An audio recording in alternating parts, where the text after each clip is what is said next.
Hello बच्चों, आज के अपन इस वीडियो में बहुविकल्पी, रिक्त स्थान और अति लघुत्रात्मक वाले प्रश्नों को देखते हैं। तो पहला क्वेश्चन है अपना, प्रकाश संश्लेषण की क्रिया के लिए आवश्यक नहीं है। तो इसमें अपने को इतना बताना है कि प्रकाश संश्लेषण की जो क्रिया होती है उसमें से कौन सा नहीं है। जो CO2 भी इसमें यूज होता है, ठीक है, और क्लोरोफिल भी यूज होता है, सूर्य का प्रकाश भी। इसमें क्या यूज नहीं होता है? CO2 यूज में नहीं होता है। तो अपना पहले क्वेश्चन का आंसर क्या हो जाएगा? Sorry, O2। तो पहले क्वेश्चन का आंसर क्या हो जाएगा? O2। दूसरा क्वेश्चन देखते हैं अपन।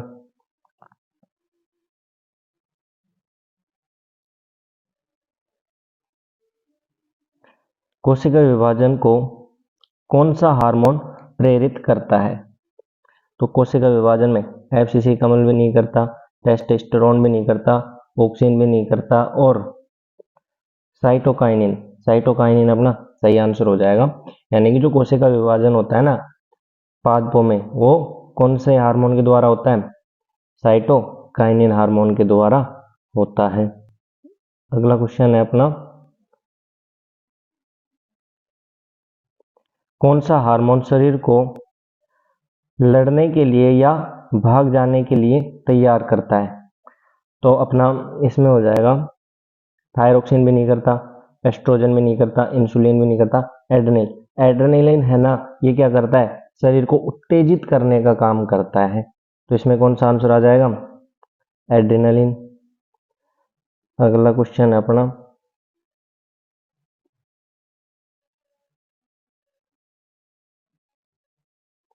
अगला है, गुणसूत्र की आनुवांशिक सूचना को एक कोशिका पीढ़ी से दूसरी पीढ़ी में ले जाने का कार्य प्रतिपादित होता है। यानी एक कोशिका से दूसरी कोशिका में पहुंचाने का काम किसका होता है?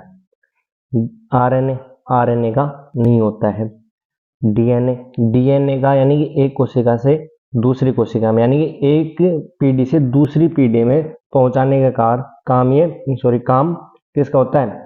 DNA का होता है। बाकी और भी है अपने पास ऑप्शन, उनको भी देखना है। और क्या क्या है? हिस्टोन द्वारा नहीं, कैल्शियम द्वारा नहीं।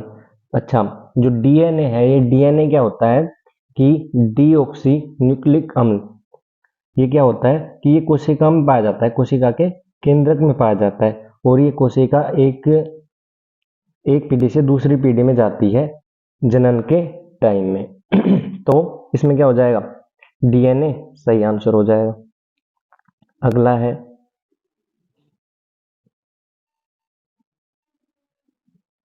दंत विशेषज्ञ मरीजों के दांतों का बड़ा प्रतिबिंब देखने के लिए प्रयुक्त होता है।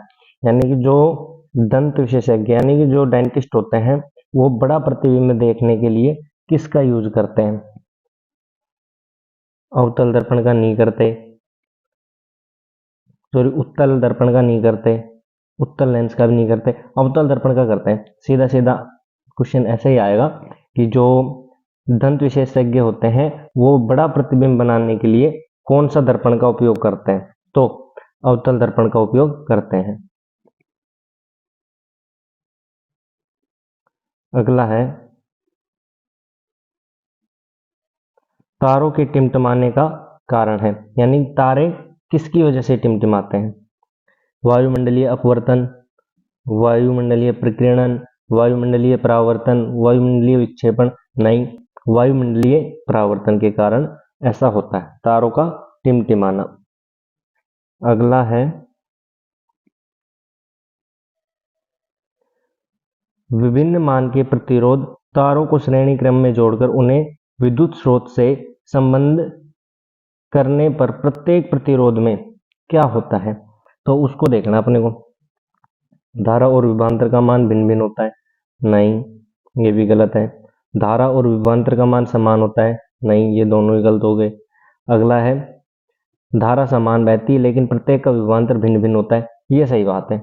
जो अपना श्रेणी क्रम होता है, जैसे कि ये हो गया,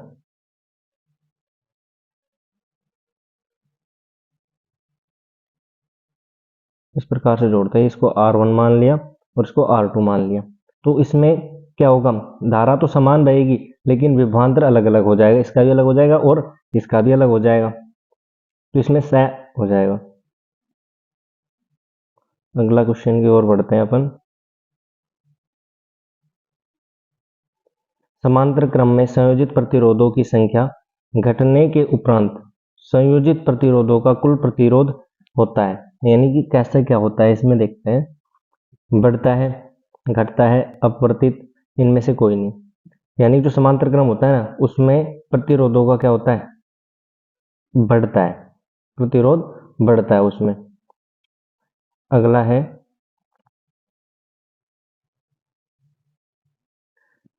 संगमरमर का रासायनिक सूत्र है कैल्शियम कार्बोनेट CaCO3, ये अपने पहले चैप्टर में है, सीधा आंसर है इसका। अगला क्वेश्चन है किस उत्प्रेरक का उपयोग साधारणतः वनस्पति तेलों के हाइड्रोजनीकरण में किया जाता है, यानी कि जो उत्प्रेरक होते हैं उसका वनस्पति तेल में किस प्रकार से उपयोग में होता है, वो देखते हैं।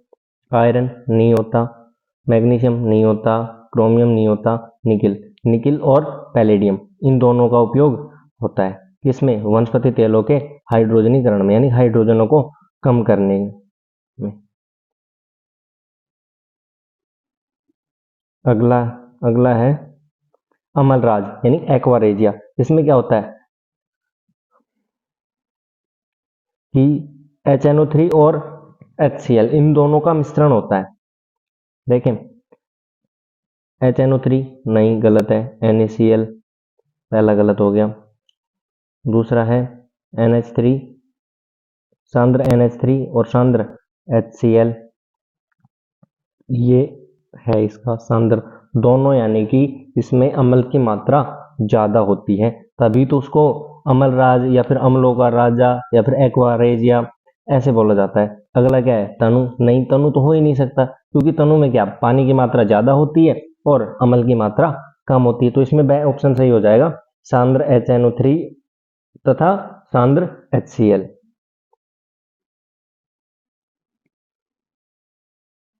अगला क्वेश्चन है जैव अनिम्नीकरण पदार्थों की मात्रा एक पोषी स्तर से अगले पोषी स्तर में बढ़ने की प्रक्रिया कहलाती है, इसमें क्या हो जाएगा, ऊर्जा प्रवाह नहीं, आहार जाल नहीं, जैव आवर्धन, उपयुक्त सभी नहीं हो सकता, इसमें ऊर्जा प्रवाह भी नहीं है, भाई ऊर्जा का प्रवाह थोड़ी नहीं होगा, अनिम्नीकरण बोल रहे, आहार जाल नहीं होगा, तो इसमें जैव संवर्धन हो जाएगा इसका आंसर। अगला है कोई विलयन अंडे के पिसे हुए कवच से अभिक्रिया कर एक गैस उत्पन्न करता है जो चूने के पानी को दूधिया कर देता है, इस विलयन में क्या होता है, इस विलयन में क्या होता है, लिथियम क्लोराइड होता है, NaCl नहीं होता है, HCl नहीं होता है और पोटेशियम क्लोराइड भी नहीं होता है, लिथियम क्लोराइड होता है। अगला है बीजाणु समासंग किस में उपस्थित होते हैं, बीजाणु समासंग किस में उपस्थित होते हैं, प्लेन एरिया में नहीं होता है, प्लाज्मोडियम में भी नहीं होता है, राइजोपस में होता है, अमीबा में भी नहीं होता है, तो इसमें कौन सा आंसर हो जाएगा, राइजोपस हो जाएगा। अगला है विद्युत उपकरणों को भू संपर्कित किया जाता है जिसको अपन क्या बोलते हैं, अर्थ वायर, इसमें देखते हैं कौन सा आंसर हो जाएगा, तीव्र विद्युत आघात न लगे, विद्युत व्यर्थ न हो, अति भारण से बच सके, लघुपतन से बचा जा सके, यानी कि तीव्र विद्युत आघात न हो, यानी कि उसमें जैसे कोई करंट वगैरह आ रहा है तो वो पृथ्वी में चला जाए, इस वजह से उसको भू संपर्कित या फिर अर्थ वायर बोला जाता है, तो इसमें कौन सा आंसर हो जाएगा, है तीव्र विद्युत आघात न लगे। देखते हैं आगे रिक्त स्थान वाले। पहला बसंत में जड़ व तने के ऊतकों में भंडारित शर्करा का स्थानांतरण खालिस्तान में होता है, यानी कि इसमें किसमें होता है, कलिकाओं में, किसमें होता है, कलिकाओं में, पहले का आंसर क्या हो जाएगा, कलिका। अगला है मरकरी का एक अयस्क है, यानी मरकरी किसका अयस्क है, सिनेबार, यानी कि क्या हो जाएगा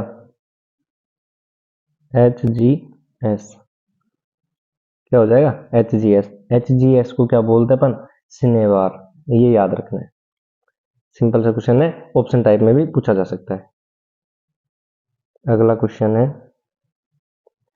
निषेचन के पश्चात निषेचित अंड खालिस्तान में स्थापित होता है, किसमें होता है, गर्भाशय में। पहले में क्या आ जाएगा, गर्भाशय। अगला कौन सा है, डॉक्टर टूटी हुई हड्डियों को सही जगह पर स्थिर रखने के लिए किसका उपयोग करते हैं, पीओपी का, पीओपी का क्या होती है, प्लास्टर ऑफ पेरिस, जो टूटी हुई हड्डियों का जोड़ने को काम में लिया जाता है, यानी प्लास्टर करने में काम में लिया जाता है इसको। अगला है, गोलीय दर्पण द्वारा उत्पन्न आवर्धन, इसमें क्या हो जाएगा, यानी प्रतिबिंब की ऊंचाई अपॉन बिंब की ऊंचाई, इसी को अपन क्या बोलते हैं, आवर्धन बोलते हैं, पढ़ा होगा आपने। अगला है, विद्युत विभवांतर का मात्रक होता है वोल्ट, क्या होता है, वोल्ट। अगला है, अग्निशमन में किसका उपयोग किया जाता है, अग्निशमन में क्लोरोफ्लोरो का उपयोग किया जाता है। एक तो होता है क्लोरोफ्लोरोकार्बन, नहीं उसका नहीं होता है, अपन इसमें क्या करेंगे, क्लोरोफ्लोरो में उसका किसका उपयोग किया जाता है, अग्निशमन, यानी अग्नि को बुझाने में किसका उपयोग किया जाता है, क्लोरोफ्लोरो का किया जाता है। अगला है, प्लास्टर ऑफ पेरिस को आर्द्ररोधी बर्तन में क्यों रखा जाना चाहिए, यानी जो प्लास्टर ऑफ पेरिस होता है उसको आर्द्ररोधी बर्तन में इसलिए रखते हैं, यानी प्लास्टर ऑफ पेरिस नमी के संपर्क में आकर H2O से शीघ्रता से कठोर पदार्थ जिप्सम में चेंज कर देता है। जिप्सम कैसा हो जाता है, कठोर पदार्थ हो जाता है, इस वजह से उसको अपन किस में रखते हैं, आर्द्ररोधी बर्तन में रखते हैं, किसको, प्लास्टर ऑफ पेरिस को। अगला क्वेश्चन है, यसद लेपन इंग्लिश में बोलते हैं इसको गैल्वेनाइजेशन या फिर गैल्वेनीकरण, किसी से पूछा जा सकता है, कोई भी दे सकता है एक। तो इसका आंसर क्या हो जाएगा कि जस्ते की पतली परत चढ़ाई जाती है, यानी कि इसमें किसकी, जिंक की पहली पतली परत चढ़ाई जाती है, उसी को अपन क्या बोलते हैं, यसद लेपन या फिर गैल्वेनीकरण बोलते हैं। अगला है, एल्काइन श्रेणी का सामान्य सूत्र होता है, किसका, एल्काइन का, क्या होता है, CnH2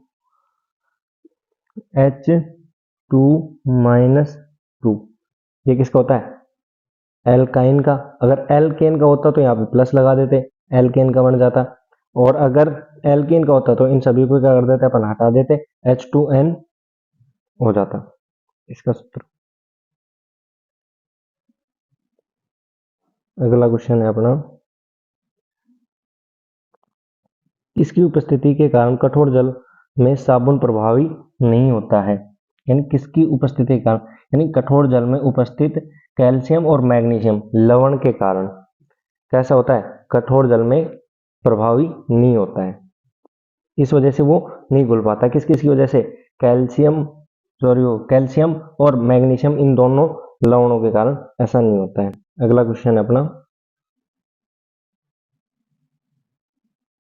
ऑक्सिन हार्मोन पररोग के किस भाग में संश्लेषित होता है, किस भाग में, अग्रभाग में, यानी ऑक्सिन क्या होता है, जो अग्रभाग होता है ना, जिसको मैस्मेटिक टिश्यू बोलते हैं, उसमें ऑक्सिन हार्मोन पाया जाता है, जो ग्रोथ करने में सहायक होता है, उसकी वृद्धि करवाने में सहायक होता है। अगला है, लड़कों में यौनारंभ के लक्षणों को नियंत्रित करने वाले हार्मोन का नाम लिखिए, बस नाम बताना है, क्या है उसका, टेस्टोस्टेरोन, और अगर यहाँ पे लड़की होता है या फिर मादा होता तो एस्ट्रोजन नाम आ जाता। अगले हैं, गोलीय दर्पण की वक्रता त्रिज्या r तथा फोकस दूरी f के बीच संबंध है, यानी इसके बीच कौन सा संबंध है, यानी वक्रता त्रिज्या फोकस दूरी से दुगनी होती है, यानी कि r बराबर 2f, क्या हो जाएगा, f बराबर r/2, ऐसे भी हो जाएगा, सीधा है, सीधे सीधे क्वेश्चन है और सिंपल सिंपल क्वेश्चन पूछे जाएंगे आपसे एग्जाम में। अगले हैं दर्पण तथा लेंस की फोकस दूरी में अंतर है। भाई इसकी जो दर्पण है इसमें क्या हो जाएगा, गोलीय दर्पण में ध्रुव व मुख्य फोकस के बीच की दूरी, और फोकस दूरी में क्या हो जाएगा, लेंस से प्रकाशीय केंद्र से मुख्य फोकस की दूरी। ये दो, इनके बीच में एक एक अंतर लिखना क्योंकि ये एक ही नंबर का है। अगला है